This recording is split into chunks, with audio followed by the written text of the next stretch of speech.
우리가 인생을 살다 보면 큰 위기를 겪을 때가 참 많습니다.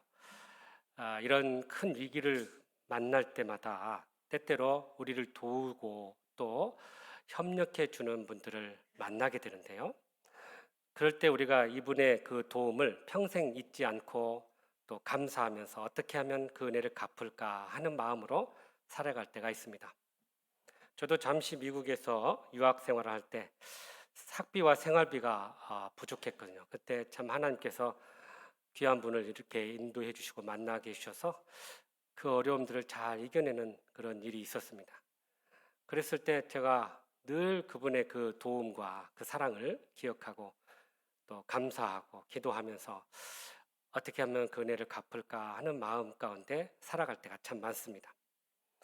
그러니까 우리가 이렇게 인생길을 살다 보면 참 하나님의 도움도 받아야 되지만 때때로 하나님의 도움을 통해서 또 사람들의 도움을 통해서 우리가 이런 어려움들을 이겨내고 승리할 때가 있다라는 것입니다. 그럴 때 우리가 꼭 기억해야 할 것은 그 은혜를 입었다면 빚진 자의 마음을 가지고 꼭 그 은혜를 갚고자 하는 그런 노력이 있어야 할 것입니다. 오늘 말씀은 라합이 이 두 정탐꾼에 의해서 도움을 받고 그 은혜를 갚고자 하는 그런 이야기입니다. 실제로 이 정탐꾼들이 와서 여러 지역을 돌아보고 또 여러 사람들을 만나게 됐는데요. 그런데 이를 수상히 여긴 사람들이 신고를 하게 되죠. 그래서 부득불 라합의 집으로 숨어 들어가게 됐는데 여기서 라합의 도움을 받고 나서 그 은혜를 잊지 않기 위해서 서로 언약을 맺는 그런 모습을 보게 됩니다. 사실 이렇게 언약을 맺게 되는 과정을 보면 둘이 당사자들끼리 이야기 같지만 이 모든 것을 인도하시는 하나님의 섭리 안에 이룬 모든 것들이 이루어졌다는 것을 우리가 알게 돼요. 그래서 이들의 이 약속은 하나님께서 계획하시고 섭리하시고 뜻하신 바 이루어지는 사건이었던 거예요. 그러니까 하나님의 어떤 허락이 없었지만 그러나 하나님의 그 큰 구원 사건 안에서 이들이 행한 모든 일들이 하나님께서 인정하시고 또 하나님께서 그것을 유효하게 여기셨다라는 사실입니다. 그러므로 우리가 하나님 안에서 맺은 모든 언약이나 약속을 우리가 기억하고 이것을 어떻게 이루어 갈 것인지 오늘 또 주시는 말씀을 통해 주님의 음성을 듣고 그렇게 언약의 약속을 이루며 살아가는 저와 여러분 되시기를 주님의 이름으로 축복합니다. 먼저 우리 14절 말씀을 같이 읽어볼까요? 시작. 그 사람들이 그들의 그에게 그에게 이르되 이르되 내가 우리의 이 일을 누설하지 아니하면 우리의 목숨으로 너희를 대신할 것이요 여호와께서 우리에게 이 땅을 주실 때에는 인자하고 진실하게 너를 대우하리라. 아멘. 아멘. 이 두 정탐꾼이 정탐을 하다가 이 라합의 도움을 받아서 목숨을 건지게 됐습니다. 그래서 이스라엘이 이 여리고를 점령할 때 이 라합과 그의 가족들을 구원해 주겠다, 그들을 선대하겠다고 약속을 합니다. 사실 이 두 당사자들이 서로 이렇게 약속을 했는데 합의를 했는데요. 여기 이 언약이라는 단어가 나오는데 언약이라는 말 원래 히브리 언어로 보면은 베리드라는 단어를 쓰는데 이게 무슨 뜻이냐면 쪼개다라는 의미예요. 그러니까 당사자들끼리 서로 만나 가지고 우리 약속하자 하고 서로 간에 조건을 걸고 약속을 해요. 네가 이렇게 하면 내가 이렇게 하겠다. 또 내가 이렇게 하면 너도 이렇게 해달라. 그렇게 해서 약속이 맺어져요. 그리고 나서 동물을 이렇게 가릅니다. 그리고 딱 벌려놓고 만약에 우리가 이 약속을 지키지 않으면 이 동물처럼 될 것이다 하는 엄중한 경고와 또 엄숙한 그런 모습으로 이렇게 언약을 맺게 된다는 거예요. 그래서 기독교의 신앙을 언약 신앙이다라고 이야기하는데요. 우리가 성경을 보면 구약과 신약으로 나누어졌잖아요. 구약은 그리스도 이전의 하나님의 약속 언약이고요. 또 신약은 그리스도 이후에 하나님의 언약과 약속이에요. 그래서 이 우리가 기억해야 할 것은 하나님의 이름들 중에 특히 야훼라는 이름을 써요. 우리가 읽을 때는 여호와라고 하는데 이 여호와 야훼라는 말은 스스로 있는 자라는 의미인데 이것이 언제 쓰여지냐면 이스라엘 백성들과 또는 인간과 언약을 맺을 때 이 용어를 쓴다라는 거예요. 그러니까 언약을 맺을 때 야훼라는 여호와라는 단어를 쓴다는 것입니다. 그래서 구약에 보면 하나님과 인간이 맺은 여러 언약들이 나오는데요. 대표적으로 한 세 가지를 이야기할 수 있어요. 첫 번째는 창세기 12장에 하나님과 아브람과의 언약이에요. 하나님께서 아브람을 부르시고 이렇게 이야기합니다. 내가 너로 큰 민족을 이루며 내게 복을 주어 내 이름을 창대하게 하리니 너는 복이 되리라. 그러니까 하나님의 말씀에 순종하고 따르면 네가 복이 될 것이다 라고 약속해 줬던 거죠. 두 번째는 출애굽기 19장 5절에 6절 보면은 하나님과 이 모세와의 언약이 이렇게 나옵니다. 근데 사실 모세를 대표로 했지만 이스라엘과의 언약이에요. 이게 무슨 말이냐면 하나님의 언약의 말씀을 잘 듣고 순종하면 너희들은 내 소유가 되고 내 제사장 나라가 되고 내 거룩한 백성이 될 것이다 라고 약속해 주셨던 거예요. 이스라엘 백성들이 그 말씀을 듣고 네 그렇게 하겠습니다 하고 아멘으로 받아들인 거죠. 또 세 번째 이 언약은요, 하나님과 다윗과의 약속이에요. 하나님께서 이 다윗의 그 성전 건축을 하고자 하는 그 마음을 기뻐하셨어요. 그리고 그에게 약속하셨는데 너와 내 후손들의 왕위가 길 것이다. 보존될 것이다. 이렇게 약속을 합니다. 그래서 하나님은 때때로 이렇게 인간과 언약을 맺으시고 그 언약을 이루시는 분이심을 성경은 우리에게 말씀해 주고 있어요. 이렇게 하나님께서 이스라엘 백성들뿐만 아니라 성경을 통해서 우리에게도 계속해서 이 언약의 말씀을 주십니다. 그러면 우리가 그 언약의 말씀을 붙잡고 믿음으로 나아갈 때 우리에게도 그 언약의 놀라운 성취와 기쁨을 누리게 될 줄로 믿습니다. 그래서 오늘 읽은 우리 14절에 보면 이 14절에도 언약의 내용이 나와요. 그러니까 이 정탐꾼들이 라합에게 우리의 일을 누설하지 아니하면 이 조건이 나오고요. 그러면 내가 이렇게 하겠다 하는데 뭐라고 하냐면 우리 목숨을 대신해서 너를 이 땅을 차지할 때 선대하겠다라고 약속을 해요. 그래서 사실 하나님께서는 이스라엘 백성들에게 가나안 땅의 모든 거민들을 다 진멸하라 하고 명령했지만 그러나 오늘 이 라합의 경우에는 달랐어요. 하나님을 믿고 나오는 자들에게는 그들도 역시 구원의 대상이 될 수 있다는 것을 보여준 사건입니다. 여러분 우리가 여기서 한 가지 알아야 될 것은 하나님과 또는 이 이스라엘의 지도자들의 허락이 없이 두 정탐꾼과 라합과의 약속이었어요. 언약이었어요. 그런데 이것을 믿음으로 행해진 이 모든 일을 지도자인 여호수아도 나중에 인정하고 하나님도 인정해 주셨다는 거예요. 이러한 언약의 문제가 우리가 중요하게 여길 것은 하나님과 우리의 언약도 중요하지만 하나님 안에서 약속한 우리 인간 간의 서로 약속도 굉장히 중요하다는 거예요. 하나님의 이름으로 행해진 약속이나 언약들은 우리가 반드시 지켜야 한다는 것입니다. 그런데 이 정탐꾼들이 이렇게 자신의 목숨을 담보로 하고 이 라합과 그의 가족들을 자신들이 구원해 주겠다라고 서로 약속을 한 거예요. 사실 어떻게 보면 이것을 여호수아에게나 또는 지도자들에게 이것들을 묻고 허락을 받아야 할 상황인데 사실 그렇게 할 수 있는 상황이 아니잖아요. 그러니까 자기가 이렇게 먼저 약속을 하고 만약에 이것이 안 들어질 경우에 내 목숨을 담보로 내놓겠다 이렇게까지 이들이 언약을 했던 거죠. 그래서 이들은 반드시 이 약속을 지키겠다라는 그런 의미를 가지고 이렇게 서약을 하게 된 것입니다. 이처럼 우리가 하나님 안에서 주어지는 모든 약속들은 우리가 이렇게 목숨을 걸고라도 지켜야겠다는 그런 마음으로 우리가 헌신해야 한다라는 사실입니다. 결혼해서 40년 동안 살아온 부부가 있었습니다. 그런데 어느 날 그의 아내가 알츠하이머병에 걸려서 요양원에 들어가게 됐습니다. 남편이 요양원에 있는 아내를 매일같이 하루도 빠짐없이 가서 대화하고 또 말씀을 읽어주고 기도해주고 또 산책도 해주고 머리를 빗겨주기도 하고 그런 일들을 매일같이 반복을 했어요. 그래서 아침에 갔다가 저녁 오후에 해 질 무렵에 이렇게 다시 돌아왔다고 합니다. 어느 날 이분을 간병한 간호사님이 이렇게 어르신한테 이야기를 했대요. 어르신, 내일부터는 이렇게 자주 안 와도 됩니다. 이 어르신이 이제 환자분이 아무도 사실 알아보지를 못합니다. 그러니까 아마도 어르신도 못 알아보실 것입니다. 그러니 이렇게 매일 오지 않아도 됩니다라고 이야기해 줬던 거예요. 그러자 이 남편이 이렇게 대답했어요. 나도 내 아내가 나를 알아보지 못하는 것을 알고 있습니다. 그렇지만 40년 전에 결혼할 때 하나님 앞에서 우리가 서로 병들었을 때 또 행복할 때도 늘 같이 있겠다고 서로 서약했기 때문에 저는 기쁨으로 아내를 돌보고 있습니다.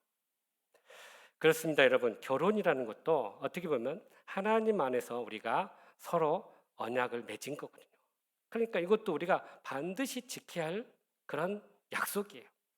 그래서 이렇게 진정한 사랑으로 맺어진 부부의 약속도 이 땅에서 평생 지키듯이 주님의 이름으로 맺어진 모든 언약이나 약속이나 말씀은 우리가 반드시 지킬 수 있어야 한다라는 사실입니다.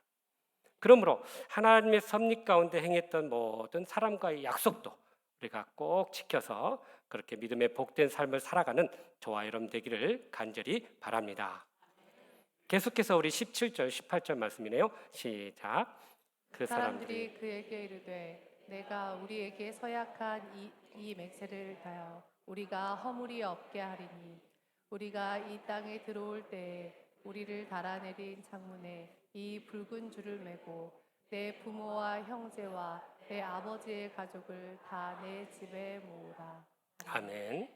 자, 이 두 정탐꾼이 여리고성을 떠나기 전에 다시 라합과 함께 맹세를 확인합니다. 그래서 17절에 말하기를 내가 우리에게 서약한 이 맹세에 대하여 우리가 허물이 없게 하겠다라고 이야기해요. 허물이 없게 하겠다. 이 말은 너와 내와의 이 약속을 반드시 지키겠다. 다시 한번 무죄하게 하겠다. 깨끗하게 하겠다. 그것을 지키지 않아서 죄를 얻는 일이 없겠다. 이런 표현이에요. 그러니까 이 약속을 신실하게 우리가 지키겠다는 거죠. 여러분, 여기 근데 두 번째 약속인, 그러니까 첫 번째는 14절에 나왔고 두 번째 약속인 이 18절에 보면 좀 더 구체적인 약속의 내용이 나와요. 뭐라고 하냐면 자기들을 내린 창문에 붉은 줄을 매달라 이렇게 이야기합니다. 그러니까 그 여리고성에서 어떻게 라합을 구원할 수 있겠냐? 라합의 집에 줄을 매단 그 집을 우리가 확인하고 너희 가정을 구원하겠다 이렇게 약속을 한 거예요. 그러니까 이렇게 붉은 줄을 내려서 그곳에서 이렇게 너희 집임을 확인해 달라라는 말이죠. 사실 이게 15절에 보면 자기들이 타고 내려간 줄은 아니고요. 줄을 붉은색으로 염료를 칠해서 만든 표시예요, 일종의. 그러니까 이들에게 있어서, 그러니까 라합에게 있어서 이 붉은 줄은 구원의 표시인 거예요. 그 줄을 보고 그 가정을 구원해 주겠다는 거죠. 여러분, 이 붉은 줄을 우리가 참 여러 가지로 상징할 때가 있는데요. 주로 피를 상징하는데 이스라엘 백성들이 출애굽할 때 이 그 땅에 장자가 죽는 그런 재앙이 있었어요. 그때 이스라엘 백성들에게 하나님께서 어린 양의 피를 문지방에 바라라. 그러면 그 재앙이 넘어가게 될 것이다. 그래요. 그래서 어린 양의 피로 씻음 받은 사람들은 죽음의 재앙이 넘어가게 될 것이다. 이게 복음의 시초가 된 거죠. 그래서 이것이 흘러가지고 결국은 예수님의 보혈의 피를 상징하게 된다고 이야기를 합니다. 그러니까 예수님의 보혈의 피를 경험한 자들은 그렇게 죄악에서 저주에서 우리가 벗어나게 되고 새 생명을 얻게 될 것임을 약속한 거죠. 그래서 레위기 17장 11절에 보면 피에 대해서 이렇게 소개하고 있어요. 보세요. 시작. 육체의 생명은 피에 있습니다. 내가 이 피를 너에게 주어 주되 제단에 뿌려 너희의 생명을 위하여 속죄하게 하였으니 생명이 피에 있으므로 피가 죄를 속하느니라. 속하느니라. 아멘. 그러니까 우리가 죄를 지으면 생명을 잃게 되는데 사망하게 되는데 근데 이 사망하기 전에 우리의 생명에 상징하는 피가 흘려져야 한다는 거예요. 그래서 우리가 죄를 지으면 반드시 우리의 피를 흘려야 되는데 그럼 우리가 죽어버리면 아무 의미가 없죠. 그래서 구약은 우리 대신 흠없는 동물들의 피를 흘려서 대신 번제하고 죄를 속죄했던 거죠. 그런데 예수님께서 십자가에서 보혈의 피를 흘려주셨기 때문에 이제 더 이상 동물의 피가 필요 없게 되었던 거예요. 예수님의 보혈의 피가 우리의 죄를 용서하고 사해줬다라는 이 믿음으로 나아갈 때 우리의 모든 죄가 사함 받게 된다라는 사실입니다. 그러니까 예수님의 보혈의 피는 우리의 구원의 징표인 거예요.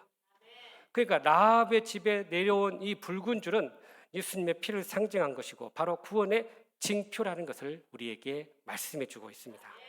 우리가 하나님 앞에 섰을 때 반드시 우리가 믿고 나아가야 될 것은 바로 예수님의 보혈의 피를 의지하고 나아가야 한다는 거예요. 그 피가 내 죄를 사해 줬습니다. 그 피가 내 죄에서 나를 자유케 했습니다. 이 믿음으로 나아갈 때 우리가 진정한 구원의 은혜를 누리게 되는 거죠. 그것이 바로 우리의 구원의 징표라는 사실입니다. 여러분, 우리가 여기서 꼭 기억해야 하는 예수님의 보혈의 피가 세 가지 효능이 있다고 합니다. 첫 번째는 우리 죄와 또 죄 허물과 모든 것들을 회복하는 능력이에요. 두 번째는 우리의 영혼을 보호한다고 합니다. 그러니까 예수님의 보혈의 피가 흐르는 자들에게는 사탄 마귀가 틈타지 못하고 넘어뜨리지 못하게 된다는 거예요. 세 번째, 예수님의 보혈은 우리를 새롭게 하고 변화하게 한다라는 사실입니다. 그래서 우리가 이 주님의 보혈의 피를 우리가 의지하고 그 보혈의 피가 우리 가운데 흘러 넘칠 때 우리는 능히 구원의 기쁨과 은혜를 누리게 된다라는 사실입니다. 또 하나 구원의 조건이 바로 18절 하반절에 나오는데요. 여러분 18절 하반절을 다시 한번 보세요. 뭐라고 나오냐면 이런 표현이야. 내 부모와 형제와 내 아버지의 가족을 다 내 집에 모으라. 자, 이게 무슨 의미일까요? 지금 줄이 이렇게 메어져서 이 집이 라합의 집이구나 그걸 알게 됐어요. 그러면 그 집은 하나님께서 멸망치 않도록 보호해 주시겠다는 거야.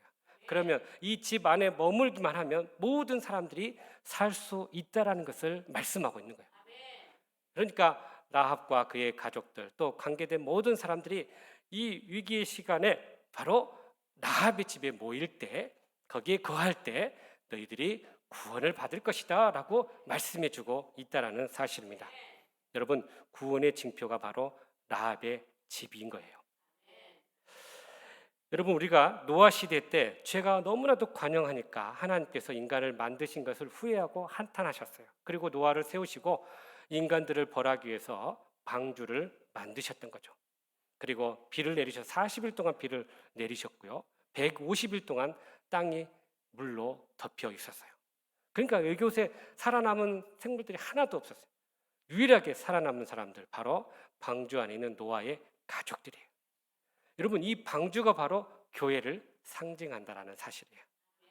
바로 우리가 하나님의 은혜 가운데서 구원을 받을 그 장소가 바로 교회이고 오늘 이 라합이 함께 모여서 구원받을 그 장소가 바로 교회를 상징하고 있다라는 사실입니다. 여러분, 그러니까 우리가 하나님 앞에 나아갈 때 바로 예수 그리스도의 그 보혈의 피와 교회를 통해서 구원의 징표를 가지고 확신을 가지고 나아가야 한다라는 사실입니다. 그러므로 우리가 꼭 기억해야 할 것은 구원의 징표인 예수 그리스도의 보혈의 피를 가지고 또 구원의 장소인 교회에 소속해서 그렇게 구원의 기쁨과 은혜를 누리며 살아가는 저와 여러분 되시기를 주님의 이름으로 축복합니다. 마지막으로 23절, 24절 말씀이네요. 시작. 그 두 사람이 돌이켜 산에서 내려와 강을 건너 눈의 아들 여호수아에게 나아가서 그들이 겪은 모든 일을 고하고 또 여호수아에게 이르되 진실로 여호와께서 그 온 땅을 우리 손에 주셨으므로 그 땅의 모든 주민이 우리 앞에서 간담이 녹더이다 하더라. 아멘. 두 정탐꾼이 라합의 말대로 산으로 숨어들었다가 사흘 동안 숨어있다가 그 쫓는 사람들이 가고 나니까 드디어 요단강 건너 다시 자신들의 본진으로 돌아갑니다. 그리고 여호수아 앞에 또 많은 사람들 앞에 자기가 보았던 것들을 보고하는데요. 여리고성에 가서 만났던 것들 또 보았던 것들을 이야기하고요. 특히 라합이라는 여인을 만나게 되었고 그 여인을 통해서 자신들의 생명이 구원받게 되었고 그리고 그 여인과 함께 맺은 언약들을 이야기해 주었던 거죠. 그리고 아주 중요한 보고를 합니다. 24절에 이런 이야기를 하는데 우리 24절 한 번 더 읽어보죠. 시작. 또 여호수아에게 이르되 진실로 여호와께서 그 온 땅을 우리 손에 주셨으므로 그 땅의 모든 주민이 우리 앞에서 간담이 녹더이다 하더라. 아멘. 자, 여기 보니까 이런 표현이 나와요. 하나님께서 그 온 땅을 우리 손에 주셨다. 여러분, 이 손이라는 단어가 그러니까 그냥 이렇게 신체 일부가 아니라 본문에서는 하나님께서 이 땅의 소유권, 지배권을 우리에게 주셨다. 그런 어떤 힘과 능력의 의미가 담겨져 있어요. 손은. 그러니까 하나님께서 약속하신 것을 믿고 가니 하나님이 이 땅을 우리에게 주셨다라는 그런 믿음의 고백을 하게 돼요. 그래서 우리가 저 땅을 들어가서 차지할 당위성이 바로 여기 있다. 하나님의 언약의 말씀을 기초로 이렇게 보고한 거죠. 그러면서 이 정탐꾼들이 24절 하반절에 이런 표현을, 그 땅의 모든 주민이 우리 앞에서 간담이 녹더이다. 여러분, 이 보고를 들으면서 이렇게 떠오르는 연상한 사건이 하나 이렇게 떠오르는데 여러분 기억나십니까? 38년 전에 가데스 바네아에서 모세가 12지파의 대표자들을 뽑아가지고 가나안 정탐꾼을 보냅니다. 그 12명들이 가서 40일 동안 보고를 합니다. 10명은 거기 가니까 사람들이 크기가 크고 성도 크고 견고하고 우리가 그 성을 점령하기도 어렵고 또 그 땅을 차지하기도 어렵고 우리가 우리 스스로를 보니 우리는 정말 그 사람에 비해서 메뚜기와 같다. 이렇게 보고를 한 거예요. 그런데 이와 반대로 두 사람이 있었죠. 누구예요? 여호수아와 갈렙이 뭐라고 보고합니까? 아니다. 그 땅은 하나님께서 우리에게 주신 땅이다. 그들은 우리의 밥이고 먹이다. 하나님 우리와 함께 하시니 우리가 능히 취할 수 있다. 라고 선포한 거예요. 마치 이 두 정탐꾼의 보고는 38년 전에 이 여호수아 갈렙의 그 보고를 그대로 따르고 있다는 것을 우리가 알게 됩니다. 놀랍게도 여러분 이 정탐꾼의 고백을 가만히 보면 사실 처음은 어디서 나왔냐면 라합이 한 고백이에요. 라합이 한 고백을 이 정탐꾼이 여호수아 앞에 보고하고 있는 거예요. 참 놀랍게도 하나님은 이스라엘 백성들에게 이렇게 언약의 말씀을 주고 그 땅을 주시겠다고 했는데 이스라엘 백성들은 잘 믿지도 못했고 확신도 갖지 못했는데 놀랍게도 이방 여인은 그것을 보고 믿고 그렇게 선포하고 나아갔던 거예요. 그러니 그걸 보고 들었던 정탐꾼이 여호수아에게 보고를 한 거죠. 이처럼 정탐꾼의 보고는 이스라엘의 분명한 승리를 확신하는 그런 보고였던 거죠.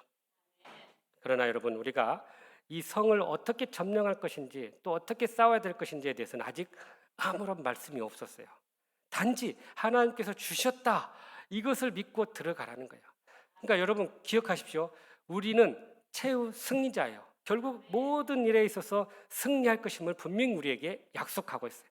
다만 그 과정이 어떨지는 아직 몰라요. 우리가 때때로 피할 수도 있고 넘어질 수도 있어요. 그러나 궁극적으로 최후 승리자는 우리라는 사실을 기억할 수 있기를 바랍니다. 우리가 이 믿음을 가지고 나아갈 때 우리는 능히 그 어려움들을 이겨내고 승리하게 된다는 사실이에요. 여러분 우리가 축구 경기를 어제도 했는데 가만히 보면요. 미리 본 사람들이 이미 결과를 알기 때문에 그냥 재밌어요. 또 그렇게 긴박감이 별로 없어요. 그런데 그 결과를 모르는 사람들은 막 조마조마하고 어떻게 할까? 지는 거 아닐까? 막 그런 생각을 해요. 그런데 우리는 이미 이 모든 것을 본 사람들이에요.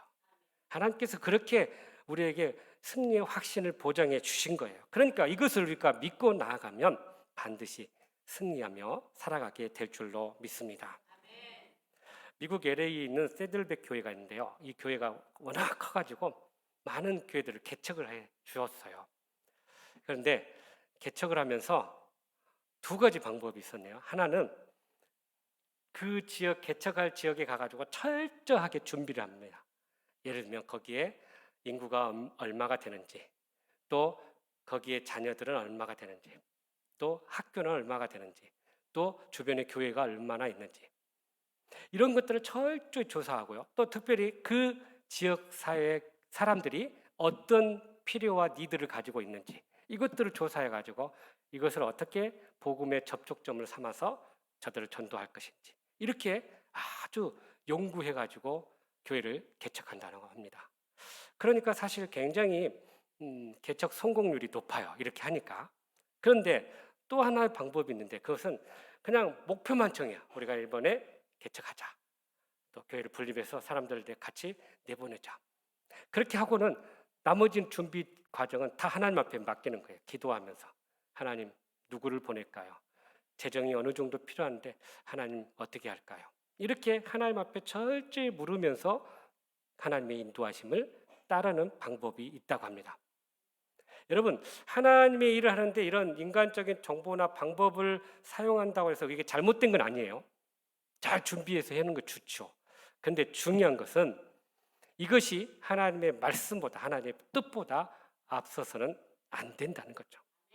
그래서 하나님의 말씀에 우리가 더 의지하고 하나님의 뜻을 구하면서 나아가야 한다는 거예요. 여러분, 말씀보다 정보력을 가지고 나아갔을 때 이 모세 시대의 10명의 정탐꾼들은 결국 실패했어요. 그 실패 이유가 바로 자신들이 보고 얻은 정보만을 믿고 갔기 때문에 하나님의 약속을 잊어버린 거예요. 그러니까 하나님의 말씀을 붙잡을 때는 상황들이 그렇게 눈에 크게 영향 끼치지 않지만, 그러나 이 하나님의 말씀을 붙들고 나아가면 놀라운 하나님의 역사가 일어나게 된다는 것입니다. 그러므로 우리가 절대적으로 믿어야 되고 붙들어야 될 것은 바로 하나님의 말씀이고 약속이라는 사실입니다. 그러므로 우리가 언약의 말씀을 늘 붙들고 기억하고 그 말씀을 지키며 그렇게 행함으로 우리에게 약속하신 그 언약들이 다 이루어져 하나님께 영광 돌리는 저와 여러분의 삶이 되시기를 주님의 이름으로 축복합니다. 사랑하는 성도 여러분, 하나님께서는 성경과 예수 그리스도를 통해서 우리에게 많은 언약을 주셨어요. 그럼 우리 지금 이 성경만 보더라도 엄청난 언약들을 우리에게 주셨습니다. 그렇다면 우리가 이 언약의 말씀을 기억하고 마음에 새기고 순종함으로 그 언약을 이루어 갈 수 있기를 간절히 바랍니다. 그러기 위해서 오늘 주신 말씀처럼 먼저 하나님의 섭리 가운데 행해졌던 모든 약속들, 심지어 사람과의 약속까지도 우리가 꼭 지킬 수 있기를 간절히 바랍니다. 또한 우리의 구원의 징표인 예수 그리스도의 보혈의 피를 붙들고 또 교회 안에서 우리가 그 은혜를 누리고 살아갈 수 있기를 간절히 바랍니다. 나아가서 언약 백성으로서 약속하신 말씀을 늘 기억하고 순종함으로 그 언약을 또 이루고 누리며 살아가는 저와 여러분 되시기를 주님의 이름으로 축복합니다. 기도하겠습니다.